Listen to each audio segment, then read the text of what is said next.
let's go back to talking about races instead of just the fake races like Neanderthal or fake species or subspecies. I must make a correction as to when I said that Celts were the natives of the Po River Valley, also known as the northernmost part of Italia. During my research I found the following.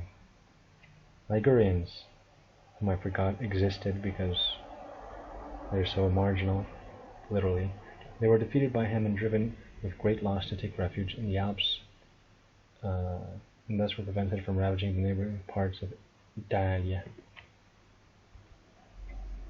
And as Plutarch, Strabo said, Ligurians inhabit the Alps.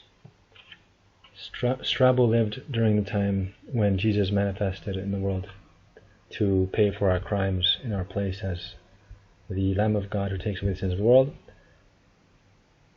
So that's pretty ancient, but the Celts had invaded the north of what is Italy by that time. So that's worth noting. It says here that Celts arrived in the 600s BC, which I think is probably true. And Ligurians were there first, circa 2000 BC. In the Alps, northern Europeans met southern Europeans. Light-haired Celts met black-haired Italian natives. Meanwhile, in Macedonia, black-haired Greeks met light-haired barbarians. Their coinciding has led to today's Macedonia, where Greeks are few, and many Slavs are regarded as Greek. Carte ethnographique de la Macédoine, or however they say it in French. This is probably from the 1800s, when the French owned where I am right now, I think. And so the blue would be Greeks. However, when they say Greeks, they're including people who probably, in some cases aren't even Greek, because this doesn't even take into account all of the invaders into Greece by that time. So the blue isn't Greek, it's only part Greek, which means Greeks are a small minority in this region. And this is the norm, but especially here, because there are more barbarians in the north, just as in Spain there are more blondes in the north. Greeks are rare in Greece. Now, Italy has more natives in Sardinia, as was covered in the previous part of this little series. So where would the Greeks be more likely to be found? In more obscure islands of Greece. So this is from Hollywood's My Big Fat Greek Wedding, which had some funny jokes, but it promotes immorality and nonsense and counterfeit Christianity. So one of the nonsenses that it promotes is the lie that this woman is a Greek. She is most obviously not a Greek. She fits in Russia. And pretty much all of these are not Greeks. Some might be part Greek though. Haha, they think you're Greek. The Basternai were ancient people who lived here, where it says Basternai, and thereabout. They call them the bastards, because it looks like bastards. They were probably Celts, and around 180, when the bastards are recorded as participants in an invasion of Roman territory, allied with other barbarians. And, well, that happened. And in the mid-200s, the bastards were part of a Gothic-led grand coalition of Lower Danube tribes who repeatedly invaded the Balkan provinces of the Roman Empire. Many bastards were resettled in the Roman Empire in the late 200s. So here you see more evidence that, well, they would cite the evidence in Wikipedia, but this points to where there's evidence of bastardizing the Roman Empire. So more tall, light-haired, and light-eyed savages settled the south. It's the opposite today. Now you have Germanics representing Rome, with Latin Americans and Muslims as the modern barbarians. I moved to the US legally, but I left voluntarily because World War III is nigh. Back then, the South was more civilized, and the barbarians came from the North. Today, the North is more civilized, and the Third Worlders come from the South. History rhymes. Speaking of which, look at the histories of Polybius, or in Greek it would be Polybios, I think, Volume 2. Envoys came with reports as to the number of the bastards, the size of their men, and their courage in the field. So they were known to have a size remarkable to the Greek, Polybios. Remarkable, why? Because they were bigger than the Greeks. It was a size that was not normal in Greece. It was bigger. It was barbarian, and barbarians tower over Greeks. True Greeks are not tall. But there are exceptions to the rule. You could be tall as a Greek, but that's the exception to the rule. It's rare. Just like a rare black person who is not tall. So this ancient Greek said that those northerners were bigger than Greeks. I have ancient Hellas on my side. Greece is on my side. So I already destroyed people. Just citing this man in a few words, I already destroyed people who claim that the Greeks were just the same in appearance as the tall northerners. No, they weren't. The truth has spoken. Roma is also my ally. Just wait. So were Romans short? Is a video by Megarong, who is a true Italian, as you can tell just by looking at his black-haired, short face.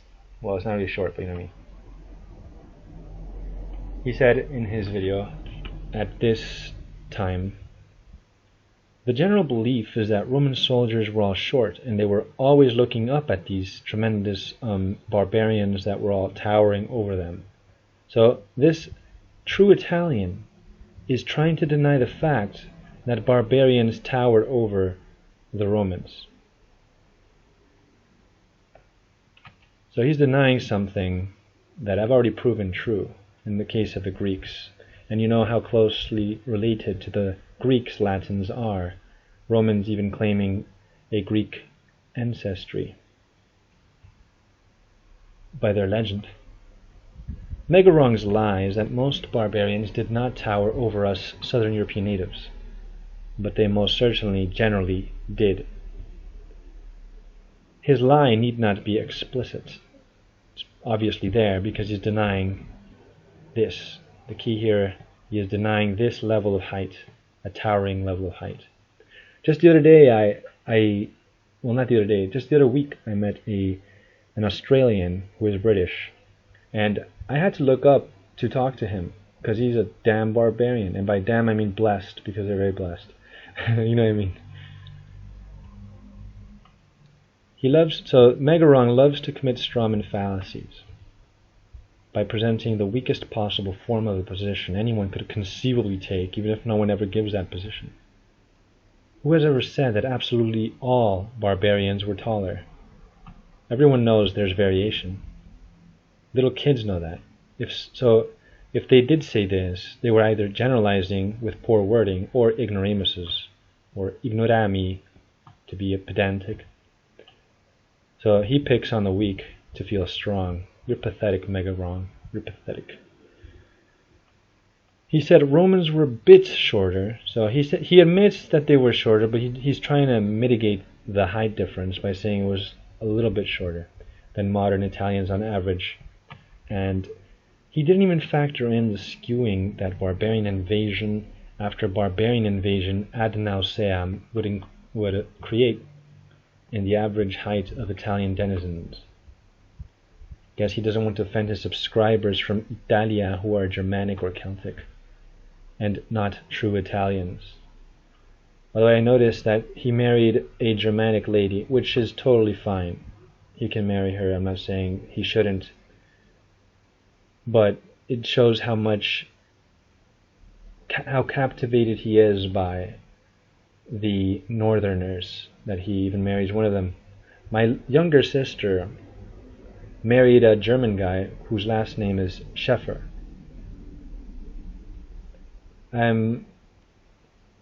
He's a liberal extremist, but I like him.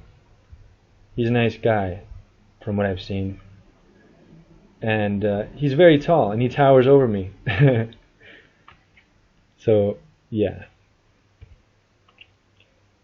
This guy can't keep his fame and wealth as a YouTuber by rocking the boat with the inconvenient truth. He's going to tell people what they want to believe instead of the truth. Mega wrong. Or this guy never considered the obvious. Blondes are from Germany and Scandinavia during centuries of well-documented invasions by blondes into Italia. And let's not forget the gingers, the soulless ones. But he can't be that ignorant. Of course he knows about this. He just refuses to admit the truth at this time in his video.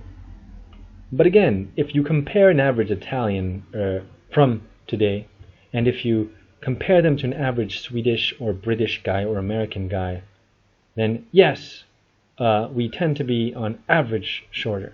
But you do have very tall Italians, and you do have very short Americans, because nationality is the same as race according to this guy. Same situation back then. He was reluctant to admit that Romans were short, and gave the false impression that the size difference were minor, for he never admitted to the height difference being great, always highlighting exceptions to the rule. Megarong said that Nero, the emperor, demanded, who is in hell now, good riddance, demanded for a legion to be comprised of many tall men. But having a mere one legion of tall men made them the exception to the rule, like having short blacks. Oh look, proof blacks weren't tall. Same logic as the Megarongs. Look, the Chinese are generally tall. You were saying, these are probably Japanese, but the Chinese and the Japanese are the same race, Mongoloids. A race is just a big family. A big family is made of smaller families. A major race is made of sub-races. Hence, the English are Germans and Nordics. An Anglo-Saxon Hennessy is a German that's forgot who was his parents. Sikh. Different races of the same race. Back to this guy who misleads many thousands regarding history. He dishonestly omitted easily found proof that the original Romans were typically shorter than Celts and Germans, which I get to soon. The truth. A Conquistador refutes the Mentron's video on samurais versus Spaniards. His lies, with a strawman fallacy title, attacking the weakest conceivable form of someone's position because he can't beat the real deal.